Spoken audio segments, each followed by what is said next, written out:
रात के 8 बज चुके हैं और मैं हूं आप सभी का अपना शाबिज़ मलिक और हाज़िर हूं आप लोगों के सामने फिर से एक क्राइम की कहानी को लेके, एक क्राइम की घटना को लेके। दोस्तों, आज की कहानी की बात करें तो आज की कहानी अपने आप में एक बेहद ही अजीब कहानी है। आज की कहानी के अंदर एक महिला का कत्ल होता है। पोस्टमार्टम की रिपोर्ट में भी ये बहुत क्लियरली मेंशन था कि इस महिला का पहले गला घोंटकर इसकी हत्या की गई है, बाद को इसके शव को जलाने की कोशिश की गई है।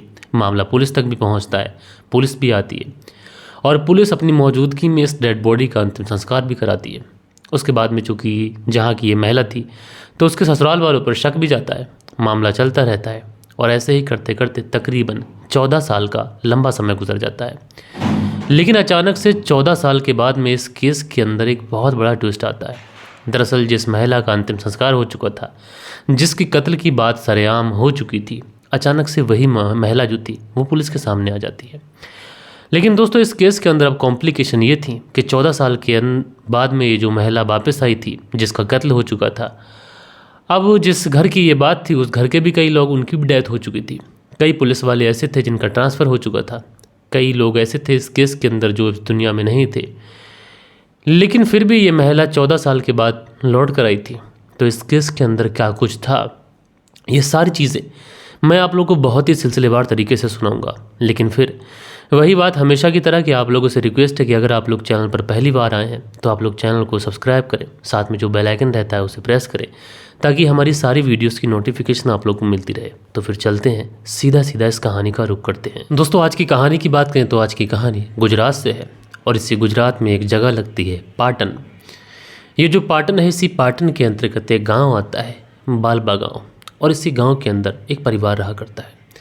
इस परिवार के जो मुखिया हैं उनका नाम अमृतलाल है और इनके टोटल 2 बेटे हैं। बड़े बेटे का नाम है इनके प्रहलाद और जो छोटा वाला बेटा है उसका नाम प्रकाश है। धीरे धीरे समय गुजरता है। प्रहलाद जब जवान हो जाता है तो जो अमृतलाल होते हैं अपने बेटे प्रहलाद की शादी कर देते हैं। अब एक बेटे की शादी हो चुकी थी, शादी के लिए एक रह चुका था जिसका नाम प्रकाश था। धीरे धीरे प्रकाश भी शादी के लायक हो जाता है, इसलिए अब ये जो अमृतलाल थे अपने बेटे प्रकाश के लिए भी लड़की देखना चालू करते हैं। और उसके बाद में धीरे धीरे साल 2001 में जब प्रकाश के लिए लड़की देखी जाती है तो फाइनली साल 2001 में एक लड़की जिसका नाम विकी वेन होता है, इसके साथ में प्रकाश की शादी कर दी जाती है। अब शादी होती है, प्रकाश अपनी बीवी बच्चों के साथ में रहना शुरू करता है। वक्त धीरे धीरे गुजरता है, फिर उसके बाद में एक बेटा हो जाता है। जब बेटा हो जाता है तो थोड़े से खर्चे बढ़ते हैं। जब खर्चे बढ़ते हैं तो प्रकाश को रियलाइज़ होता है कि यार ऐसे यहाँ रह के तो काम चलेगा नहीं, इसलिए अब जो प्रकाश था ये काम करने के लिए अहमदाबाद चला जाता है। कुछ समय तक तो अहमदाबाद में काम करता, जो भी पैसे कमाता अपनी बीवी को भेजता, अपने पिताजी को भेजता। लेकिन जैसे ही समय के साथ साथ खर्चे बढ़े, अब जो प्रकाश था वो कहीं ना कहीं चिंतित हुआ। इधर जो प्रकाश की पत्नी विकी वेन थी वो प्रकाश से कहने लगती है कि अहमदाबाद में तुम्हारी उतनी सैलरी नहीं है, उतना अच्छा काम नहीं है, तो यहाँ पर रह के तो कोई फ़ायदा नहीं है। लिहाजा तुम ऐसा करो, क्योंकि मेरे मुंबई में बहुत सारे जानने वाले मेरे रिश्तेदार हैं, तुम मेरे रिश्तेदारों के पास चले जाओ, वहाँ पर तुम्हें कोई अच्छा सा काम दिला देंगे। अच्छा, प्रकाश के भी दिमाग में, प्रकाश के भी जहन में ये बातें आ जाती हैं। उसके बाद में वो विकी बहन से कहता है कि ठीक है, तुम अपने रिश्तेदारों से बात कर लेना। प्रकाश की जो पत्नी थी अपने रिश्तेदारों से बात करती है, सारी परेशानी बताती है। उधर जो रिश्तेदार होते हैं वो कहते हैं चलो ठीक है, तुम अपने पति प्रकाश को भेज देना, उसके लिए कोई अच्छा कामकाज देख लिया जाएगा। अब दोस्तों, उसके बाद में जो प्रकाश होता है ये मुंबई चला जाता है। मुंबई जाने के बाद में वहाँ पर कामकाज करने लग जाता है। धीरे धीरे वक्त गुजरता है, प्रकाश का जो काम था ये भी अच्छा हो चुका था। धीरे धीरे इसने वहीं पर फ्लैट ले लिया था, अच्छा खासा काम, गाड़ी, रुतबा सब कुछ हो चुका था। साल 2005 का समय आ जाता है और साल 2005 तक आते आते प्रकाश ने ऑलरेडी सब कुछ सेट कर लिया था। और उसने सेट इसलिए कर लिया था क्योंकि उसने अपने काम को करने के लिए बहुत ज़्यादा मेहनत भी की थी। अब दोस्तों, जब प्रकाश सब कुछ सेट कर चुका था उसके बाद में प्रकाश सोचता है कि क्यों ना अपने बच्चे और अपनी पत्नी विकी बहन को मुंबई लाना चाहिए। यहीं पर लाकर बच्चे की पढ़ाई कराई जाएगी, बीवी को भी अच्छी ज़िंदगी जाएगी। इस बारे में जो प्रकाश था अपने पिता अमृतलाल से बात करता है। अमृतलाल कहते हैं कि कोई बात नहीं, अगर बेटा तुम्हारा कामकाज ठीक है, तुम अपने बच्चों का खर्चा उठा सकते हो, अपनी पत्नी का खर्चा उठा सकते हो, तो भला हमें क्या ही एतराज़ होगा। और हमें तो और अच्छा लगेगा क्योंकि तुमको टाइम से पका हुआ खाना मिलेगा, कपड़े धुले हुए मिलेंगे, इस्त्री करी हुई मिलेगी। तो ऐसे में हमसे ज़्यादा खुशी और किसको होगी। लिहाजा जो अमृतलाल होते हैं ये अपने बेटे प्रकाश से कहते हैं कि बेटा, हमारी तरफ से तुम्हें इजाज़त है कि तुम अपनी पत्नी को यहाँ से लेके जा सकते हो, हमारी तरफ से कोई एतराज़ नहीं है। अब उसके बाद में दोस्तों तारीख आती है 5 फरवरी साल 2005 और इस 5 फरवरी साल 2005 को जो प्रकाश के पिता जहाँ पर रहा करते थे यानी अमृतलाल, वहीं पर प्रकाश की पत्नी विकी वैन भी रहा करती थी, भाई प्रहलाद और उनकी वाइफ भी रहा करती थी। लेकिन दोस्तों उस समय बड़ा भाई प्रहलाद और उसकी पत्नी घर पे मौजूद नहीं थे 5 फरवरी साल 2005 के दिन। घर पर महज प्रकाश के पिता जिनका नाम अमृतलाल और उनकी पत्नी मौजूद थे। सुबह सुबह देखते क्या है कि जो छोटा वाला बेटा प्रकाश है, उसकी पत्नी जिस कमरे में सोती थी, जिस कमरे में बच्चा सोता था, उस कमरे से अचानक से उस बच्चे की रोने की आवाज़ आ रही है। अब जैसे ही वो उस बच्चे की रोने की आवाज़ को सुनते हैं तो फिर सोचते हैं कि इसका बच्चा रो रहा है और विकी वैन उठ नहीं रही है, कौन सी गहरी नींद में सोए हुई है। क्योंकि अमूमन दोस्तों अगर कमरे के अंदर से बच्चा रोए और उसकी माँ उसे छुपाए ना, तो घर वालों को लाजिम सी बात है कि टेंशन होगी, उसको चिंता होगी। इसलिए जो अमृतलाल होते हैं ये अपने बेटे की पत्नी यानी अपनी बहू विकी वैन के कमरे में पहुंचते हैं। अब जैसे ही विकी वैन के कमरे में पहुंचते हैं तो देखते क्या है कि जो बच्चा है वो अकेला पड़ा हुआ रो रहा है और जो विकी वैन है वो घर पे मौजूद ही नहीं है। अब उसके बाद में इस पूरे परिवार के अंदर एकदम से कोहराम मच जाता है कि विकी वैन कहाँ चली गई। धीरे धीरे पूरे गांव में खबर कर दी जाती है, हर घर में जाकर छानबीन कर ली जाती है, लेकिन विकी वैन का कहीं पर भी कोई पता नहीं चलता है। अब उसके बाद में विकी वैन को ढूंढना शुरू किया जाता है और आखिरकार दोस्तों एक खेत के अंदर जो विकी वैन थी उसकी डेड बॉडी मिलती है। डेड बॉडी पूरी तरीके से जल चुकी थी, जिसको पहचान कर पाना या फिर उसकी शिनाख्त कर पाना ये भी बहुत ज़्यादा मुश्किल था। अब दोस्तों धीरे धीरे ये जो खबर थी अब ये विकी वैन के घर वालों को भी पहुंचती है। अब विकी वैन के घर वालों को खबर पहुंचती है तो वो भी आते हैं। आने के बाद में वो सीधा विकी वैन के सास ससुर यानी अमृतलाल और उनकी पत्नी के ऊपर हत्या का केस दर्ज कर देते हैं। वो कहते हैं कि जो अमृतलाल है और उनकी जो पत्नी है उन्होंने पहले हमारी बेटी को दहेज के लिए प्रताड़ित किया और उसके बाद में उसकी बड़ी ही बेरहमी के साथ में हत्या कर दी।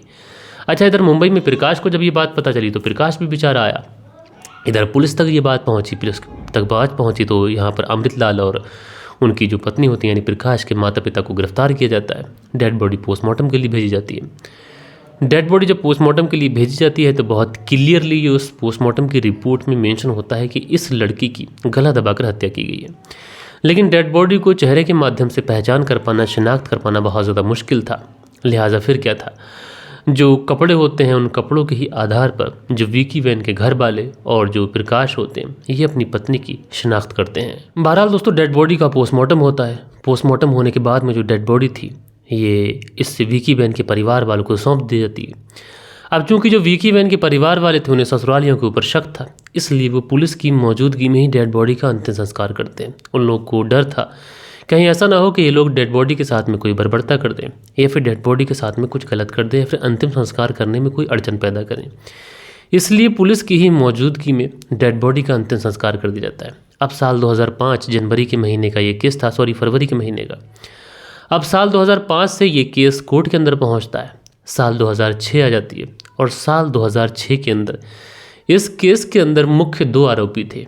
एक प्रकाश के पिता जिनका नाम अमृतलाल होता है और एक अमृतलाल की पत्नी। लिहाजा साल 2006 में जो अमृतलाल होते हैं इनकी हार्ट अटैक की वजह से मौत आ जाती है। यानी इस केस के अंदर जिन लोगों को मुजरिम ठहराया गया था, जिन लोगों के ऊपर केस किया गया था, नामजद केस किया गया था, उसमें से एक व्यक्ति की अब मौत हो चुकी थी। बहरहाल दोस्तों इस केस के अंदर भले ही अमृतलाल की डेथ हो चुकी थी, इधर जो पत्नी थी ये लगातार पेशी पे जा रही थी, लगातार केस चल रहा था। गांव के लोग तरह तरीके की बातें कर रहे थे। लोग कह रहे थे कि अमृतलाल के घर में एक बेकसूर लड़की की हत्या की गई, इसलिए अमृतलाल की भी इस वजह से ही हार्ट अटैक की वजह से मौत हो गई। धीरे धीरे वक्त गुजरा। वक्त गुजरने के साथ में जो अमृतलाल की पत्नी थी जिसके ऊपर केस चल रहा था वो ज़मानत पे बरी हो गई और थोड़ा ही समय गुजरा होगा कि जो अमृतलाल की पत्नी होती है उनकी भी मौत हो जाती है। अब अमृतलाल की पत्नी की मौत हो चुकी है, इधर अमृतलाल की पहले ही मौत हो चुकी है। अब गांव में लोग इस तरीके की बातें करते रहते हैं कि इस परिवार के ऊपर वही एक श्राप है कि इस घर के अंदर एक बेकसूर महिला की हत्या की गई, उसको जला के मारा गया। इस वजह से इस परिवार के जो दोनों कसूरवार लोग थे वो इस दुनिया से जा चुके हैं। इधर जो प्रकाश था वो सोचता है कि अब यहाँ पर रहने का क्या फ़ायदा। ये अपने बच्चे को लेता है और उसके बाद मुंबई चला जाता है। अब मुंबई जाता है तो मुंबई जाने के बाद में थोड़े बहुत समय रहता है, लेकिन उसके बाद में प्रकाश को पता चलता है कि प्रकाश को कैंसर है। कैंसर लीवर में था, इसलिए प्रकाश को लगता है कि कब मर जाऊँ कुछ नहीं पता। इसलिए प्रकाश अपने बच्चे को लेता है, अपने गाँव पहुँचता है। अब अपने गाँव जब पहुँचता है और लोगों को जब ये बात पता चलती है कि प्रकाश को कैंसर हो गया है, तो फिर लोगों की जो बातें होती हैं और ज़्यादा निकलती हैं, लोग और ज़्यादा बातें बनाते हैं, लोग और ज़्यादा कहते हैं कि इस परिवार के 2 लोग जो कसूरवार थे वो तो पहले ही मर चुके हैं। अब इस परिवार में जो एक हाय किसी की पड़ी हुई है वो अब इस प्रकाश के ऊपर भी निकल रही है। देखो ना, प्रकाश को कैंसर भी हो गया। जो भी देखने आता है वो प्रकाश से यही बात कहता। लिहाजा प्रकाश को भी रहने लगता है कि अब इस गांव के अंदर रहने का कोई फ़ायदा नहीं, क्योंकि इस गांव के जो लोग हैं ताने मार मार कर रहने नहीं देंगे। इसलिए प्रकाश अपने बेटे को लेता है, अहमदाबाद पहुंच जाता है। कभी कभी गाँव आता, खेती बाड़ी देख लेता।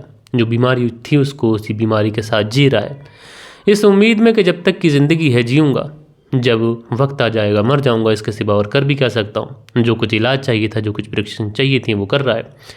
धीरे धीरे जो बच्चा है वो भी बड़ा हो रहा है और इस पूरी घटना को तकरीबन 14 साल गुजर जाते हैं। यानी जुलाई साल 2019 का महीना आ जाता है और जुलाई साल 2019 को जो प्रकाश था वो अपने उसी खेत पर घूम रहा था जहाँ पर उसकी पत्नी की डेड बॉडी मिली थी। अचानक से प्रकाश के पास में एक फ़ोन आता है। फ़ोन करने वाला व्यक्ति बताता है कि मैं पालमपुर क्राइम ब्रांच से बात कर रहा हूँ और तुम प्रकाश बात कर रहे हो, और अगर तुम प्रकाश बात कर रहे हो तो तुम्हारी पत्नी का अगर कोई भी फ़ोटोग्राफ्स तुम्हारे पास है तो प्लीज़ उस फोटोग्राफ्स को भेज दीजिए। अब प्रकाश ये बात सुनता है तो उसको बड़ा एक तरफ से अजीब लगता है कि 14 साल के पास में कोई व्यक्ति फ़ोन कर रहा है और मेरी पत्नी का फ़ोटोग्राफ्स मांग रहा है। पहले तो उसको लगता है कोई ऐसा ही होगा, फिर पूछता है कि तुम कौन बोल रहे हो, कहाँ से बोल रहे हो, क्या काम है। तो बताया जाता है सामने से कि पालमपुर क्राइम ब्रांच से बोल रहे हैं। अब प्रकाश इन चीज़ों को समझ नहीं पाता है तो उसके बाद में कहता है कि तुम मेरे भाई प्रहलाद को कॉल कर लीजिएगा और भाई तुम्हें सारी चीज़ें बता देंगे। उसके बाद में प्रकाश से उसके भाई प्रहलाद का नंबर लिया जाता है। अगले दिन प्रहलाद को कॉल पहुंचती है। कॉल पहुंचने के बाद में सामने से यही कहा जाता है कि जो तुम्हारे घर में प्रकाश की पत्नी थी बीकी बाई, और उसी बीकी बहन का तुम्हारे पास में अगर कोई फ़ोटोग्राफ्स हो तो दो। लेकिन फ़ोटोग्राफ जो था वो प्रहलाद के पास भी नहीं था। लिहाजा फिर क्या था, जो घर के अंदर माला चढ़ा कर एक फ़ोटो टांगा गया था याद के लिए, उस फोटो की ही पिक्चर को क्लिक कर कर जो क्राइम ब्रांच से पालमपुर से बताया गया था उसी नंबर पर सेंड किया जाता है उस फोटो को। लेकिन जैसे ही उस साइड में वो लोग फ़ोटो को देखते हैं और फ़ोटो को देखने के बाद में प्रहलाद को जो वो बातें बताते, उसे सुनने के बाद में प्रहलाद के पाँव तले से ज़मीन खिसक जाती है। बल्कि ना कि प्रहलाद वो ये बातें जिसको भी बताता है हर कोई सख्ते में आ जाता है और हर कोई सोच समझ नहीं पाता है कि आखिरकार इस पूरी कहानी के अंदर ये हो क्या रहा है। दरअसल दूसरी बार जो फ़ोन प्रहलाद को आया था तो दूसरी बार प्रहलाद को ये बताया गया था कि जो फोटोग्राफ्स तुमने भेजा है उस फोटोग्राफ्स के हिसाब से तुम्हारी जो भाभी है, यही तुम्हारे जो छोटे भाई की पत्नी है, वो अभी ज़िंदा है और तुम फला फला जगह पर आ जाओ और आकर देख लो और शिनाख्त कर लो। अब जैसे ही ये बातें प्रहलाद सबको बताता है तो सब लोगों को ये बातें महज एक मजाक लगती हैं। सबको लगता है कि ये बस कोई ना कोई बेवकूफ़ बनाने की वजह से कर रहा है। ऐसा कैसे हो सकता है कि 14 साल पहले जो लड़की मर चुकी है, जिस लड़की का अंतिम संस्कार खुद पुलिस वालों ने कराया, वो लड़की आखिरकार जिंदा कैसे वापस आ सकती है। लेकिन फिर सोचते हैं कि हो सकता है कि बात सही हो, फिर सोचते हैं कि हो सकता है बात गलत हो। लिहाजा फिर उसी नंबर पे कॉल करते हैं। कॉल करने के बाद में कहते हैं कि सच बताओ, क्या तुम क्राइम ब्रांच से बात कर रहे हो। तो बताया जाता है कि हाँ, हम क्राइम ब्रांच से ही बात कर रहे हैं और आपको जितना कहा जा रहा है आप उतना करिए। लिहाजा फिर क्या था, प्रहलाद जो था अपने भाई प्रकाश से कहता है, प्रकाश कहता है कि देखो मैं जाकर क्या करूँगा, मैं ऑलरेडी बीमार हूँ, मेरा आखिरी समय चल रहा है, तो मैं इन झंझटों में कहाँ पड़ूंगा, कहाँ ये सारी मजाक की बातें, कहाँ मैं परेशान होऊंगा। लिहाजा प्रहलाद को भी अपने भाई प्रकाश की बात ठीक लगती है। प्रहलाद बाकी के लोगों के साथ उस जगह पर पहुँचता है पालमपुर, और जैसे ही वहाँ पर पहुँचने के बाद में उस महिला को देखता है, दिखते ही शनाख्त कर लेता है। कहता है ये तो मेरे घर की ही महिला है, ये तो मेरे भाई प्रकाश की पत्नी है। अब देखते ही शनाख्त कर लेता है। उसके बाद में पूछताछ होती है तो पुलिस से ये पता किया जाता है, जो क्राइम ब्रांच की पुलिस थी, कि आखिरकार ये सब कुछ कैसे हुआ, ये लड़की तुम्हें कैसे मिली। तो पता चलता है कि जो एक गांव है खीमाना गांव, जिस खीमाना गांव की ये बीकी बहन रहने वाली थी, उसी खीमाना गांव के बगल वाले गांव में एक चोरी होती है। और चोरी भी कोई छोटी मोटी चोरी नहीं होती है, बल्कि 20 लाख रुपए की बड़ी चोरी होती है। अब साल 2000 आप समझ सकते हैं कि ये 19 की बात है और 20 लाख रुपए की चोरी तो एक बड़ी चोरी थी। लिहाजा थोड़े दिनों तक तो पुलिस इस केस को सुलझाने की कोशिश करती है। फिर पुलिस की समझ में जब ये केस नहीं आता है तो उसके बाद ये केस क्राइम ब्रांच को सौंपा जाता है। अब क्राइम ब्रांच जब इस पूरे मामले में छानबीन करती है तो इसमें 2 लोगों की गिरफ्तारी होती है। एक लड़का होता है जिसका नाम होता है विभूजा राठौर और एक ये लड़की होती है विकी बहन। इन दोनों की गिरफ्तारी होती है। गिरफ्तारी होने के बाद में विभूजा राठौर से पूछताछ की जाती है। ये उस चोरी की बात कबूल करते हैं। फिर पुलिस इस एंगल्स पे छानबीन करती है कि इनका कोई आपराधिक रिकॉर्ड रहा है या नहीं रहा है, और जब बिभूजा राठौर से पूछताछ की जाती है तो बिभूजा राठौर साल 2005 में हुए कत्ल की कहानी सुनाता है। बिभूजा राठौर बताता है कि पाटन के बालबा गांव के अंदर साल 2005 के अंदर उसने अपनी प्रेमिका के साथ मिलकर एक मंदबुद्धि लड़की का कत्ल किया था। अब जैसे ही ये बात सामने आती है तो पुलिस वाले पूछते हैं कि बिभूजा से कि तुम्हारी वो प्रेमिका कौन है। तो बिभूजा बताता है कि मेरी प्रेमिका तो यही है जो मेरे साथ है। लिहाजा उसके बाद में परिवार वालों से कांटेक्ट किया जाता है। बताया जाता है कि तुम्हारे जो परिवार की महिला है वो गुम हो गई है। दरअसल 2005 के अंदर हुआ क्या था? 2005 के अंदर ये हुआ था कि जब इस विकी वैन की शादी प्रकाश के साथ में होती है, शादी के बाद में कुछ समय तक तो विकी वैन अपने पति के साथ सही से रहती है। उसके बाद जो पति होता है ये मुंबई चला जाता है काम करने के लिए। अब पति जब मुंबई जाता है तो उसके बाद में विकी वैन कभी कभार अपने मायके जाती, और जब मायके जाती तो कभी कभार खेतों वगैरह पे घूमने जाती, और वहीं पर इसकी मुलाकात होती है बिभूजा राठौर से। बिभूजा से इसकी मुलाकात होती है। मुलाकात होने के बाद में दोनों में दोस्ती होती है। दोस्ती प्रेम संबंध में बदलती है। आए दिन शारीरिक संबंध बनने लगते हैं। उसके बाद में ये जो विकी वैन थी ये अपने ससुराल आ जाती है।